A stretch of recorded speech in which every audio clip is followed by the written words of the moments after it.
Claro que sí, nuevamente bienvenidos. El panorama político será clave para el año 2025, porque ustedes todos sabemos que será un año preelectoral. Por eso hemos querido dedicar esta tarde, dedicarle un espacio muy especial a una mirada muy aguda sobre ese entorno y también la institucionalidad en nuestro país. ¿Qué nos espera? ¿Qué expectativas hay para el año 2025? Los dejo entonces con el político y académico Fernando Cepeda Ulloa. Moderará este conversatorio Germán Cristancho, gerente de investigaciones económicas y estrategia de Da Vivienda Corredores. Germán, tiene la palabra.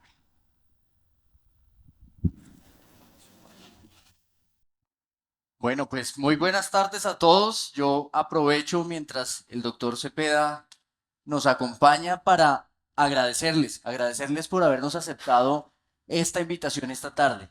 Para nosotros es un honor y es bastante especial contar con la participación de ustedes para compartirles las perspectivas del año 2025.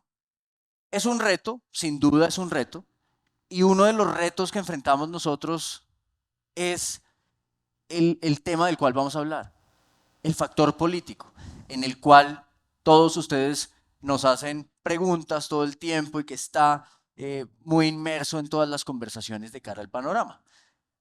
El doctor Cepeda es un conocedor bastante amplio de temas políticos, por sus cargos y su trayectoria como político, por su trayectoria como catedrático, y por todos sus años de experiencia. Hace unos minutos tuvimos el placer de conversar con él sobre estos temas, así que lo que queremos es compartirles un poco sobre esa conversación, un poco la conversación del entorno político de Colombia, de la institucionalidad, de muchas preguntas que hay. Doctor Cepeda, muchísimas gracias por haber sacado el tiempo, habernos aceptado esta invitación. Para nosotros fue muy grato saber que nos iba a acompañar hace unas varias semanas cuando hablamos, así que bienvenido y este espacio será totalmente suyo porque yo la verdad voy a cumplir el rol de moderador. En el tema político creo que el que nos va a dar seguramente la luz es usted. No, pues muy agradecido por la invitación y muy honrado de contar con este auditorio. Bueno, doctor Cepeda, yo arrancaría la conversación y vamos a entrar en distintos temas, además que es un día particular. Todos sabemos lo que ha ocurrido en las últimas horas y los temas que han tenido lugar en el factor político en las últimas horas en Colombia, así que seguramente se lo preguntaré, pero lo primero que quisiera preguntarles un poco, hace muy poco ya se cumplieron los primeros 2 años de gobierno. Y lo que quisiera muy brevemente es si nos pudiera compartir un poco cuál es su balance del gobierno actual, cuál es el balance en cuanto a los principales logros, en cuanto a las principales fallas o fracasos, si es que así lo ve. Un poco ese balance, doctor Cepeda. Muy bien, digamos que desde el comienzo el presidente tomó decisiones muy significativas. Yo diría que la más significativa de todas, y casi que hasta el momento, fue la decisión de purgar la fuerza pública, de destituir 75 generales en el ejército, otros tantos en la policía, controlar los servicios de inteligencia, etcétera. Una decisión de enorme significación, de enormes consecuencias, que luego ha sido complementada con una decisión que también tiene una gran trascendencia, que es la ruptura de relaciones con Israel y la prohibición de cualquier trato en materia de exportaciones e importaciones, porque Israel era el país que estaba encargado de la seguridad en Colombia. Yo creí que era Estados Unidos, pero no, era Israel. en todos los campos, los más insignificantes hasta los más complejos, Israel. ¿Qué ha pasado hoy? ¿Qué está pasando con eso? No sé. Pero sabemos que hay un gran problema de inseguridad en todo el país. Sabemos que hay una gran inseguridad en el sector rural. Sabemos que en alguna forma se está trasladando al sector urbano y entonces, pues, digamos que esto fue un golpe descomunal a todo el tema de seguridad como se concebía en Colombia. Pero lo más llamativo es la práctica ninguna reacción frente al tema, que ha caracterizado buena parte del gobierno, pero esta me ha generado muchísima perplejidad desde cuándo ocurrió hasta la fecha. Digo, pero ¿cómo en un país se puede tomar esa decisión sin que nadie diga nada, nadie comente nada, ¿no? Nada? Casi que le diría que ni siquiera las múltiples y variadas organizaciones del sector de militares retirados. Impresionante. Pero es una decisión descomunal, tanto la que tomó en ese momento como la que se ha tomado con Israel. Bueno, interesante y tal vez muy ligado también a estos primeros 2 años, don Cepeda. Yo quisiera preguntarle un poco sobre el acuerdo nacional. ¿Existe o no existe acuerdo nacional? ¿Y por qué se lo planteo? Porque cuando arrancó el gobierno nacional, eh, había ciertos acuerdos y ciertas mayorías, ciertas alineaciones políticas que incluso pudieron llevar a que reformas como la reforma tributaria hicieran su curso en el Congreso. En las últimas semanas se ha vuelto a hablar de acuerdo nacional, se ha mencionado acuerdo nacional. ¿Hay, no hay acuerdo nacional? ¿Qué implicaciones tiene un poco para el panorama y el contexto económico en el que estamos? Pues mire, en este hotel, en el Marriott, el sábado anterior a la segunda vuelta, hubo un almuerzo. Yo no asistí, algunos me dijeron que no venía, ¿no? Normalmente no participo en ese tipo de cosas. Y en ese almuerzo, dicen los que asistieron, se forjó un acuerdo nacional. ¿En qué se tradujo ese acuerdo nacional? En que el presidente nombró unos ministros, por así decirlo, que no eran de su cuerda. Nombró a José Antonio Campo, nombró a Alejandro Gaviria, que había estado muy activo en la organización de ese almuerzo, y nombró a Cecilia López como ministra de Agricultura, y de ahí salió como una especie de ambiente favorable al presidente en el sentido de decir, bueno, está obrando como los demás presidentes. ¿Por qué? En Colombia, desde la Constitución de 1991, deliberadamente destruimos el sistema bipartidista. Muy pocos países en el mundo tenían y tienen un sistema bipartidista. Estados Unidos, Inglaterra, en fin, pero Colombia estaba ahí y nos había ayudado en algunos momentos de la historia para pactos como el del Frente Nacional o para situaciones muy complejas como el sectarismo y la violencia. Pero la Constitución del 91 pasó varias normas dirigidas a fomentar el multipartidismo en Colombia. Y por eso hoy, a ver, devolvámonos, por eso en 2003 teníamos 63 partidos. Hoy tenemos 32, es posible que más, no sabemos. Eso surge por aquí, por allá. Gobernar con 63 partidos o con 32, pues es un acto inviable. Uno no ve cómo. Además porque tantos partidos tampoco quiere decir que haya partidos. La multiplicidad del número no les da mucha credibilidad. Y entonces, pues hubo ese principio de acuerdo nacional, como usted lo dijo muy bien.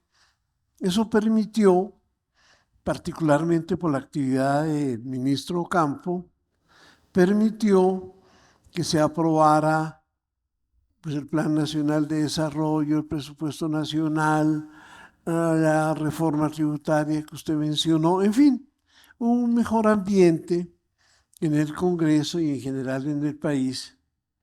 Digamos que Petro hizo en ese momento lo que todos los presidentes han hecho desde el 91. Como desde el 91 no hay bipartidismo, no hay mayorías en el Congreso. Entonces los presidentes tienen que armar esas mayorías. No digamos cómo se arman, porque eso es como decía Álvaro Gómez, es mejor no saber cómo se hacen las salchichas, ¿no? Entonces, se arman esas mayorías, digamos, por ejemplo, que César Gaviria, que presidió toda la reforma del 91, hizo una gran tarea legislativa, aparte de la Constitución, que no es cualquier cosa, y tuvo una mayoría parlamentaria muy importante. Luego, el presidente que lo sucedió, lo mismo. Y todos los demás, Álvaro Uribe, Santos, Duque, han tenido que construir esas mayorías que a veces llegan al 85% del Congreso. En el caso de Petro, podían llegar al 80%. O sea, tenía una situación exageradamente favorable. Cada gobierno aprovechó eso muy bien. Petro lo aprovechó el primer semestre y en el segundo, en abril del 2023, un buen día, en algún municipio de Colombia, dijo, entierro, así con esa expresión, entierro el acuerdo nacional. Yo venía criticando el acuerdo nacional porque decía, para que un acuerdo nacional funcione, se requiere que haya un mínimo de reglas. ¿Qué pasa cuando hay desacuerdos? ¿Qué pasa cuando surgen disidencias dentro de los grupos parlamentarios que están apoyando al gobierno? ¿Eso cómo se maneja? ¿Quién lo maneja? ¿En qué tiempos? No había reglas. Entonces, por ejemplo, el Partido Liberal no concurrió a muchas votaciones, no concurrió favorablemente a muchas votaciones por el tema de la salud, por ejemplo. El presidente Gaviria en persona como jefe del Partido Liberal concurrió a varias conversaciones con la ministra de entonces, del sector salud, la señora Corcho, y con el propio presidente. Y dio después unas declaraciones diciendo, nadie presta atención, nada de lo que uno dice lo toman en cuenta, dicen que sí, pero no pasa nada. Y luego, cuando ya el presidente enterró el acuerdo, en alguna entrevista le preguntaron, presidente, ¿y usted qué opina del acuerdo nacional? A Gaviria. Y entonces César Gaviria dijo, ¿cuál acuerdo nacional? Yo habría dicho lo mismo, ¿cuál acuerdo nacional? Así no se hace un acuerdo nacional. Desde entonces, el presidente viene planteando un acuerdo nacional. Y la semana pasada, el ministro Cristo del Interior planteó 5 puntos. El propio editorial del Tiempo dijo, bueno, pero ¿eso qué es? Es un acuerdo nacional para decir que cumplamos con la Constitución, que nos portemos como buenos ciudadanos. Pero ¿eso qué es? Ahí no hay sustancia. Y realmente no hubo ninguna repercusión de los partidos, solamente César Gaviria dijo, no comparto ese planteamiento, nadie más dijo nada. Después hubo un editorial del Tiempo, una entrevista o una columna de la vicepresidenta Marta Lucía, y las ideas, una cosa rara, ¿no? Llevar las ideas a un festival que por el grupo Prisa, que maneja emisoras y cosas en Colombia, en Villa de Leyva, y allá parece que hablaron mucho del acuerdo nacional y como que se revivió, pero el presidente ayer lo acabó de un solo golpe con su alocución presidencial sobre el tema de la financiación de las campañas y el tema de la decisión del Consejo Nacional Electoral. Y entonces, pues, quedó en una situación inocua. El acuerdo nacional, nunca se plantearon temas concretos, nunca un mecanismo. Es como una manera de hablar. Yo sí creo que la única manera de gobernar a Colombia hoy, por esa dispersión de los partidos políticos y porque no hay una mayoría en el Congreso desde el 91, a no ser que el presidente la construya, sí se requiere esa construcción. Llame el acuerdo nacional o como quiera. Yo lo llamo el partido presidencial. Digo que en Colombia hay un partido presidencial. Cuando un presidente, cuando un señor gana la presidencia, en Colombia todo el mundo quiere formar parte del partido presidencial. Nada que los colombianos aborrezcan más, abominen, que es hacer oposición. Eso les parece terrible. Todos quieren ser gobiernistas. Entonces, cada presidente ha construido el partido presidencial y le ha funcionado. Que al final del gobierno se le va desbaratando un poco, pero yo diría que ha sido el mecanismo que le ha permitido a los últimos 5 o 6 presidentes gobernar. Por alguna razón, el presidente Petro, no conozco otro caso en la historia política de ningún gobierno en Colombia o en el mundo, resolvió que una mayoría parlamentaria gratuita había que enterrarla. No entiendo. Pero tampoco al país lo sorprendió eso, ni a nadie le interesa, ni nadie responde ni a lo uno ni a lo otro, ni al acuerdo ni al desacuerdo. Como que hemos entrado en una etapa en que como que nada nos importa. Como que todo ocurre y decimos, bueno. Doctor Cepeda, pero eso tiene unas implicaciones importantísimas en las reformas. Y también la idea de preguntarle sobre el acuerdo nacional tiene que ver un poco también mirando hacia adelante y mirando en la coyuntura. Voy a poner algunos elementos sobre la conversación. En este momento en el Congreso hace trámite la reforma laboral, muy importante para la economía, pero para muchos sectores y para las perspectivas incluso que nosotros podamos tener sobre la economía en el año 2025. Más adelante seguramente lo hablaremos un poco más, pero estamos en la coyuntura relacionada con el presupuesto general de la nación y el debate alrededor de la ley de financiamiento y muchas otras iniciativas, ¿cierto?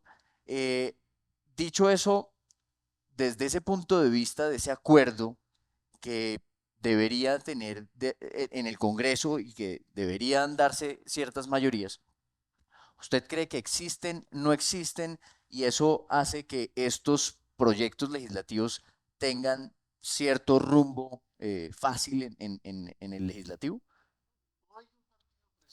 Ah, se- creo que no, necesitamos un micrófono.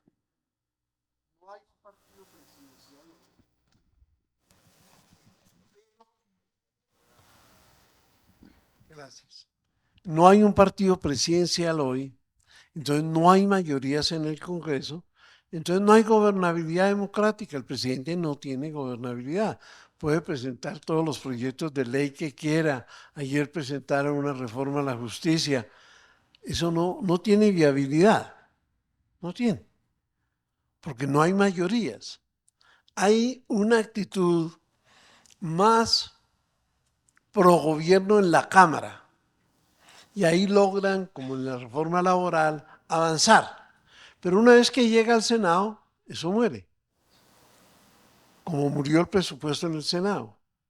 Y eso no es común en Colombia, eso no se usa.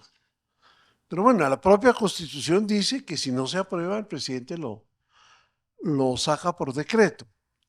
Pero no hay. Y no ha habido, diría yo, y creo que no veo cómo se puede decir lo contrario, no ha habido un intento serio de construir ese partido presidencial. Claro que eso tiene un precio. Y yo no entiendo cómo se puede esperar que un partido diga, muy bien, yo colaboro con el gobierno, yo doy mis votos al gobierno en el Congreso, yo defiendo al Congreso, perdón, defiendo al gobierno ante la opinión pública. Pero ese partido no tiene participación en el gobierno. Eso no existe en el mundo, eso es absurdo. Si usted entra a formar un partido presidencial, un acuerdo nacional, usted entra con ministerios, con institutos, con embajadas. Es así, así es como funciona. Ah, que es clientelismo. Señor, así es como funciona. Usted no hace política para ver gobernar, para observar gobernar y para que además le pidan que colabore, ayude con su voto. No, así no es la política. Pero pretender eso, que es lo que se está haciendo ahora, pues lleva a este resultado, que unas cosas se aprueban, otras no, otras salen a medias. Muy complicado. Pero el esfuerzo de asegurar la gobernabilidad democrática lo tiene que hacer cualquier gobierno. Si no, no puede gobernar. No puede gobernar en el sentido de pasar leyes. En materia de institucionalidad, yo he tenido el privilegio de hablar con el doctor Cepeda en varias ocasiones en los últimos años y el tema político, incluso no solo local, internacional, estamos muy próximos a elecciones en Estados Unidos, en fin. Pero en esas conversaciones, yo le he oído a usted, doctor Cepeda, una afirmación y es la siguiente. Y se la hago sobre todo porque es una de las constantes preguntas, en muchas ocasiones motivos de preocupación y que también quisiera, ojalá pudiera incorporar en la respuesta un poco lo que ha sido este periodo de los últimos 2 años y lo que se espera después de nombramientos de fiscal, procurador y algunos cambios que seguramente están por venir. Entonces, yo le he oído a usted decir que Colombia tiene uno de los arreglos institucionales más fuertes del mundo y ha sido enfático en decirlo. Pero yo quisiera entender si usted sigue pensando lo mismo, qué ha cambiado en esa apreciación y cómo ve un poco la situación de la institucionalidad en Colombia hacia adelante. Sí, realmente, por ejemplo, todos los esfuerzos de comparar Colombia con Venezuela, yo digo, ¿pero qué les pasa? Venezuela no se parece ni de lejos, institucionalmente, históricamente a Colombia. ¿Pero de qué están hablando? No, que es igualito a Venezuela, pero ¿qué es lo que es igualito, señor? Ni siquiera el tratamiento que le dio a la fuerza pública es igualito. Chávez hizo exactamente lo contrario. Por eso Maduro está instalado. Entonces, hay esta superficialidad en Colombia que ha venido caracterizándonos ahora de decir cualquier cosa que no tiene base. Doy un ejemplo. La Corte Constitucional en Colombia, que fue creada en la Constitución de 1991, pero que venía con una tradición desde la Constitución de 1886 en lo que se llama el Judicial Review, el control constitucional, que es un invento de los Estados Unidos. En el caso Madison versus Marbury, por allá a comienzos del siglo XIX. Y Colombia adoptó eso en la Constitución del 86 jurisprudencialmente y en el 91 lo convirtió en una corte. Miren, lo que Colombia hizo antes de la Constitución del 91, en el tema de control constitucional, lo estudió un profesor de la Universidad de California en Los Ángeles, J.A.C. Grant, que fue mi profesor en un curso de verano al cual me invitaron los Estados Unidos cuando yo era estudiante de Derecho. Ahí lo conocí y ahí me enteré. Nunca un profesor me había hablado de eso y creo que ningún profesor menciona eso. Y él había publicado varios papers, artículos, en revistas muy prestigiosas sobre el ejercicio del control constitucional en Colombia, antes del 91. Miren, después del 91, ustedes no se alcanzan a imaginar lo que es el prestigio de la Corte Constitucional en Estados Unidos, en Europa, en Sudáfrica, donde usted quiera. Es un mito. Aquí no, porque aquí hablamos mal de todo, apreciamos muy poco lo que tenemos, pero, digamos, la Universidad de Oxford, por ejemplo, publicó por primera vez, y no hay eso con otro país de América Latina, un libro de verdad, grandote, con la síntesis de las principales jurisprudencias de la Corte Constitucional en inglés.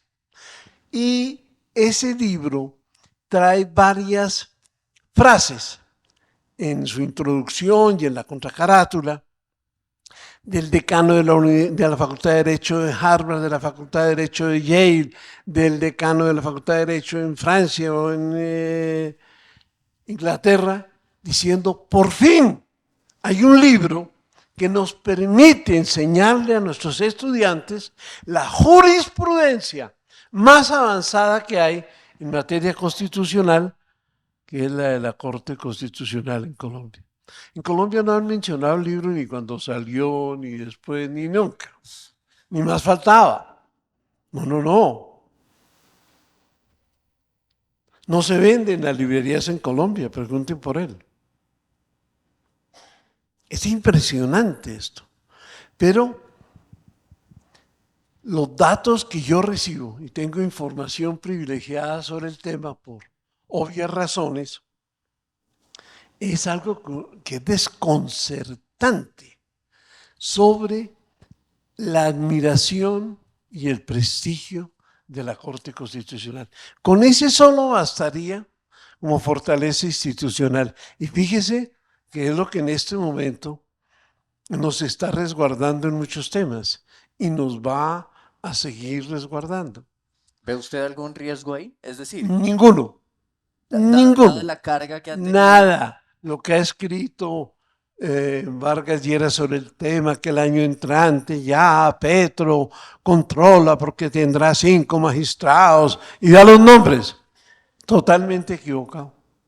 Pero así, totalmente, no medio equivocado. No, totalmente equivocado.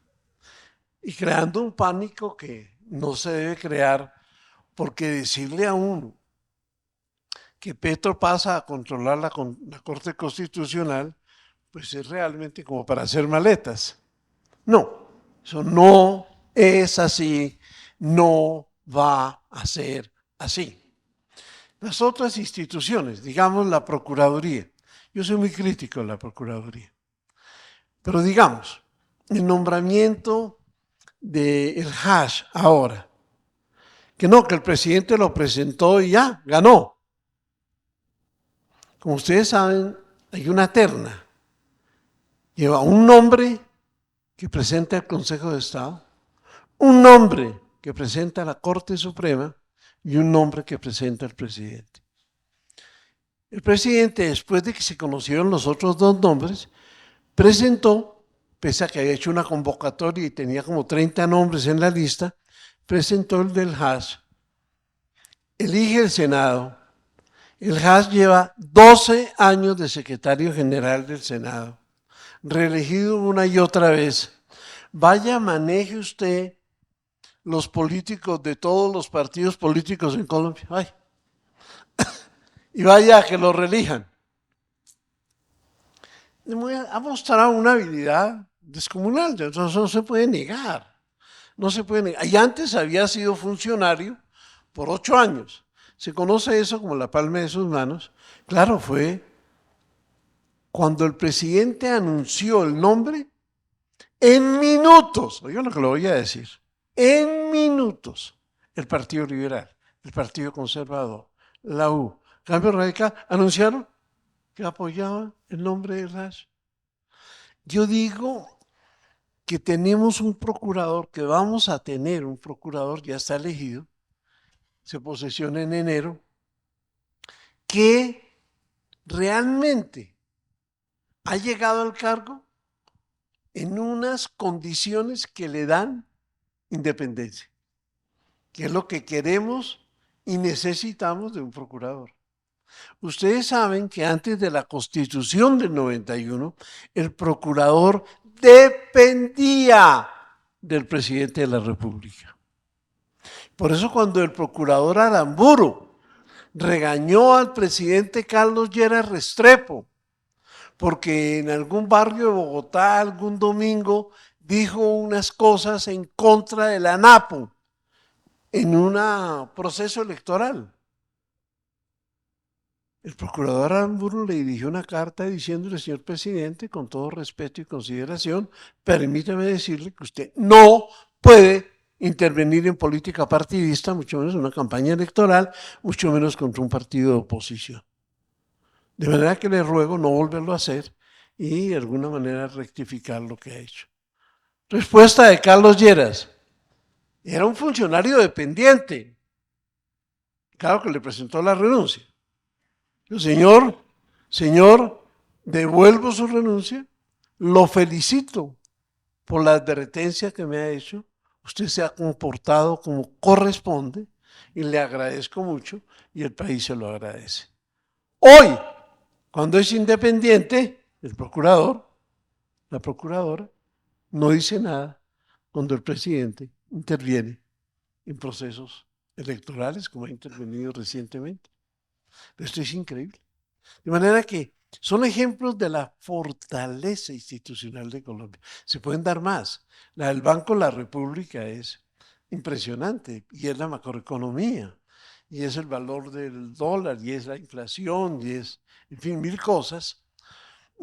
Ahí hay un riesgo, porque como ustedes saben, la Constitución autoriza al presidente para que después de 2 años destituya 2 miembros de la Junta son 5, a los que quiera, pueden ser los mejores, y nombre 2 que se le dé la gana.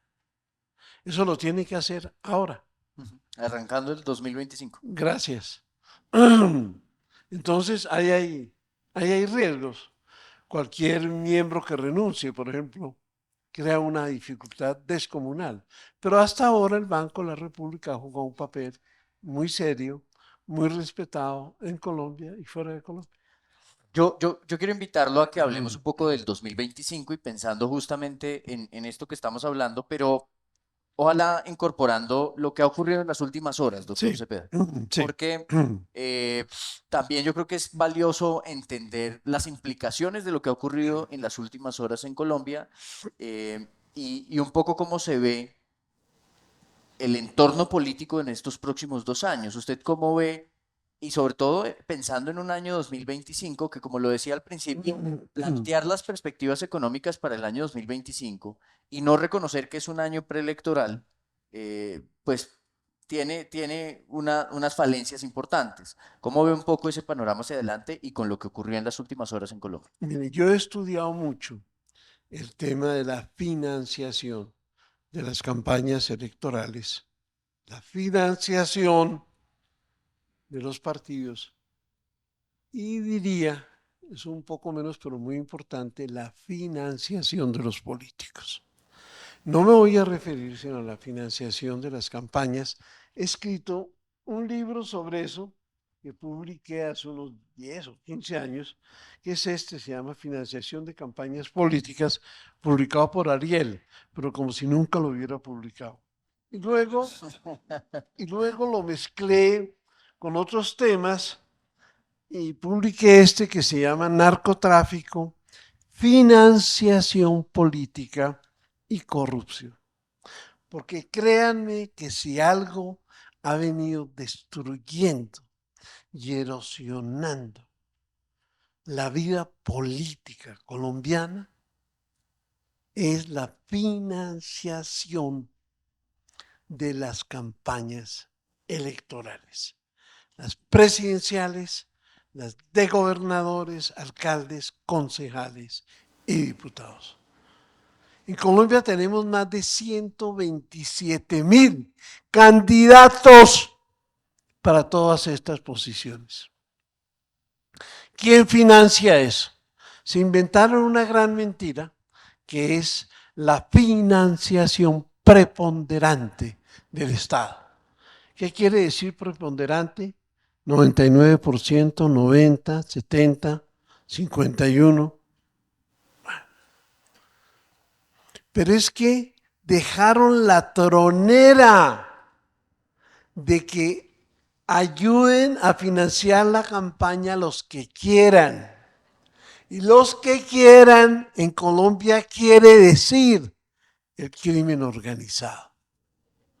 Colombia tiene un problema que no tienen otras democracias, ni en América Latina, ni en Europa, ni en otras partes del mundo, que es que Colombia tiene varias manifestaciones de gran importancia del crimen organizado.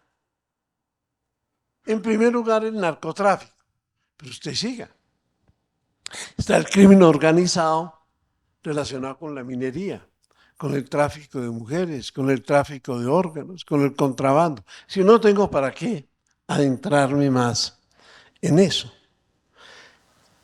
¿Quién financia a un aspirante a concejal en Putumayo? Y son 60. Pues ellos. ¿Y qué ocurre cuando ese concejal gana con esa financiación?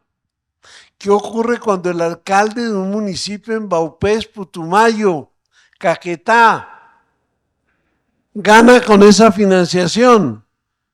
Sabido. Esa misma noche se reúnen, se distribuyen los puestos, se distribuyen el presupuesto. Queda distorsionada la administración pública, queda deformada la formulación de políticas públicas. No nos importa, no nos damos cuenta, nadie habla de eso, aquí no pasa nada. Pero ¿cómo es posible que después del escándalo de la financiación de la campaña de Ernesto Samper y el proceso 8000, Colombia no se convierte ante el mundo en el modelo de cómo se financian las campañas? Por favor. No, yo les diría hoy que es el antimodelo. Esto es una monstruosidad. Déjenme voy, le voy a robar unos minutos, déjenme voy a la base de por qué en el mundo se reglamenta la financiación de las campañas. Porque eso no se deja libre, ni en Estados Unidos, ni en Inglaterra, ni en Francia, en ninguna parte. ¿Por qué? Porque el tema es ¿quién financia el ejercicio de la democracia? ¿Quién financia la democracia? ¿Los más ricos? ¿Un país extranjero? ¿Los mafiosos? ¿Los criminales? ¿Quién? Entonces en Colombia les dio, porque los financia, sí, en buena parte el Estado, y en una parte que no sabemos qué tan grande es, las organizaciones criminales, y una que otra alma noble que anda por ahí, seguramente muchos de ustedes. Pero ¿cómo es posible? Por Dios. Fíjense ustedes que en el debate entre Petro y el Consejo Nacional Electoral hay una enorme contradicción que no se hace evidente. ¿Cuál es el papel del Consejo Nacional Electoral? Su papel es defender la igualdad del voto, la transparencia del voto, la integridad del proceso. Esa es su función. ¿Qué es lo que está diciendo Petro? Nos quieren robar el voto. Pero señor, cuando el Consejo está diciendo, aquí no se respetaron los topes y aquí unos señores que sí tenían dinero abusaron y están financiando la campaña. Esos están distorsionando el concepto clave y sagrado de la igualdad del voto en la democracia. Porque si se deja abierto eso, pues ¿quién va a ganar las elecciones? En un libro en Estados Unidos que ha estudiado mucho el tema, se dice, muy bien, si la democracia está para la venta, pues por favor comprémosla nosotros, los ciudadanos. Y dan fórmulas para que los ciudadanos la compren. Pero usted no puede permitir que la compre un gobierno extranjero, ni unos mafiosos como nos ocurrió. Pero eso no se entiende, la prensa no entiende, la prensa distorsiona, complica, enreda, confunde todo. Y lo elemental, que es decir, lo que se está defendiendo es la pureza del voto y sobre todo la igualdad del valor del voto. Que el voto del presidente de la República vale 1, como el voto del más infeliz de los colombianos. Eso no importa, eso no se discute, eso no se habla. Yo no sé qué nos ha pasado, de por Dios, que el debate político se ha rebajado a un nivel que yo digo, pero de por Dios, quememos todos estos libros, ¿no? ¿Qué hago yo con esta biblioteca, de por Dios? Que usted ya sabe que no la reciben en ninguna parte. Dicen libros, ¿eso para qué? Bueno, entonces, abusé para poder explicar un poco, poner en contexto este tema. Claro, la campaña presidencial del 2026 tiene un problema central y es la utilización de los dineros del Estado. Miren, pregúntense cómo diablos AMLO, López Obrador, en México logró un triunfo electoral como nunca un partido político en México, ni siquiera cuando existía el partido único del PRI, había logrado. ¡Nunca! Bueno, por eso logró pasar una reforma judicial 8 días antes de irse, absurda. Y si usted compara lo que prometió AMLO con lo que hizo, no hay, mire, no hay, es decir, no hizo nada, ni siquiera en el tema central que planteó, que fue el de la corrupción. Él dijo, el modus operandi, la manera como se opera en México es con la corrupción. Eso no era cualquier cosa, decir semejante cosa. Bueno, no hizo nada. Pero ganó. Ah, vaya, pregunte por qué ganó. Vaya, pregunte.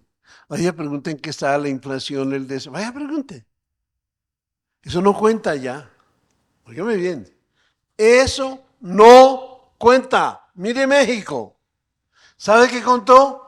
El sistema de subsidios. N subsidios. Ese es el tema. Esa es la financiación ahora de las campañas. Y entonces, ¿sabe usted quién no tiene plata ahora para las campañas? Digamos, hablando en una forma genérica, el establecimiento. El que es pobre ahora es el establecimiento. No tiene con qué financiar las campañas. Porque por mucha plata que tenga, eso no es nada frente a lo que están significando y van a significar los subsidios. Vaya a México y mire, eso fue. De resto usted no entiende cómo fue que pudo ganar así, si todos los indicadores son negativos. Pero usted toca un punto importante, que es justamente la pregunta que yo creo que tienen Tienen todos y quisiera cerrar con esta, Sí. doctor Cepeda, pero es de cara a esas elecciones 2026, porque usted trae muchos elementos Sí. efectivamente de fortaleza institucional, de la financiación y del rol de los subsidios. Así que yo quisiera que nos ayudara a entender un poco ese panorama y juntando estos argumentos, esas elecciones del 2026, ¿usted cómo las ve? ¿Cómo ve las corrientes políticas de cara a esas elecciones 2026? ¿Ve hoy alguna figura fuerte de cara a esas elecciones? La campaña del 2026 no comenzó ayer, como dicen ya algunos hoy, ni hace 8 días, no, o sea, ya comenzó hace como 6 meses, por lo menos por parte del gobierno. No por parte de los demás partidos políticos. Hay una inacción y una inoperancia, casi con indiferencia. Bueno, ¿quién va a tener plata y dinero de verdad? Si se ganara así una campaña, si realmente el dinero ganara una campaña, sobre eso hay un debate muy fuerte, yo le diría que la izquierda va a ganar. Yo creo que la izquierda está desacreditada, se está desacreditando cada día más, no ha podido transmitir un mensaje de nosotros estamos mejorando el país, no ha podido. Como dice Alejandro Gaviria en su libro, después de 6 meses ministro de Petro, el presidente confunde cambio con destrucción. Si él quiere cambiar algo, lo destruye. No lo reemplaza, lo destruye. Ese es el cambio. Eso es lo que dice Alejandro después de haber trabajado 6 meses con el presidente y de haber trabajado en el tema de educación y en el tema de la salud. No es cualquier cosa. Pero tampoco le prestan atención a lo que dice Alejandro, que es un testimonio desde adentro. Por favor. Porque lo que queremos saber es cómo se está gobernando Colombia. Y hay un testimonio ahí que no se valora. Entonces, sin duda hay ventajas enormes para la izquierda en este momento, particularmente desde la perspectiva de la financiación. Pero la situación de la izquierda, repito, se ha venido deteriorando, se va a deteriorar más. Y entonces ahí es donde la oportunidad de recobrar, digamos, la manera de gobernar que siempre tuvimos, está ahí disponible, pero requiere que haya un trabajo serio, sistemático, tanto de los que aspiran como de los que normalmente financian, para decir, bueno, ya no más, tenemos que recobrar el país. Pues eso es lo que todavía no se ve. Doctor Cepeda, yo me podría quedar aquí hablando con usted un rato larguísimo de política, de entender sobre todo la coyuntura en la que estamos y sé que para muchos de ustedes este tema es muy, muy relevante en las perspectivas y en el panorama hacia adelante y en las decisiones. Le prometo que lo vamos a invitar más seguido para seguir hablando de estos temas, porque, como le digo, creo que van a ser unos meses y un año 2025 muy, muy movido. Por ahora, me queda de lo que usted nos ha compartido, sobre todo, el que yo creo que sigue percibiendo esa fortaleza institucional en Colombia muy, muy clara.